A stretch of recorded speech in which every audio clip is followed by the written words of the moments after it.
And so it was. I, an experienced vampire hunter, and Renfield, the amateur, were face to face with death itself. The monster's eyes were agitatedly yellow and filled with wrathful thoughts of which I could almost hear. His bones reminded me that he was once human, just as the rest of us. They were visible. I could see his ribs, parts of his chest, and as I focused in, I could see that if he were alive, I'd likely be able to see the beating of his frail heart. "Ha!" I proclaimed. "It has been months since you fed, yet you, a weak, measly vampire, all alone, come into this room. To gain what? Eternal rest? I would be more than happy to deliver it to you, but you shall not enter the gates of heaven. Hell shall welcome you with open arms, so burn, you vile vampire! Burn without remission!" I reached and grabbed what I'd laid out previously upon my arrival. Holy water. I opened the bottle and splashed it all around for show, laughing all the while. Was that necessary? Of course not.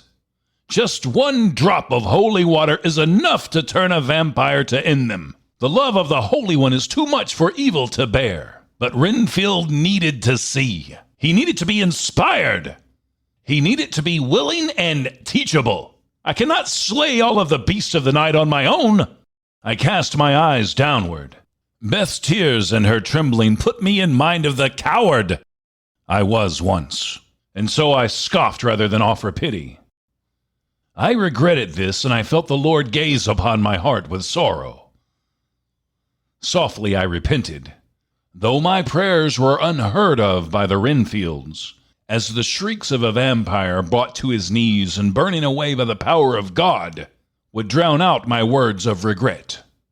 Though the creature slowly and painfully met his end, he never once cried out to God to save him. None of them ever have. Is a vampire so dark and wicked that they are physically incapable of acknowledging our Creator? My thoughts were interrupted by the ramblings of Renfield. "Is it over? Oh, blasted, what does it look like? Do you think anything can rise from this pile of ashes? Just don't answer that. Beth, are you all right?" Beth did not answer for herself as she rose to join us. "She'll be fine," RM stated. "I think we'll all do better next time. I'm sorry I couldn't be of better assistance." Oh, I nodded, and I agreed that they would indeed be more effective next time. They'd become numb to the vampire's presence just as I have. Oh, I wanted to curse them for being idiots, but as the Lord's words say, "In your anger, do not sin." And I had already sinned enough. I will not count this as the Renfield's first kill. They did nothing at all to contribute. Next time, I will allow them to make their mistakes and learn from them. And there will be a next time, for these God-forsaken creatures pollute the earth and everything around them.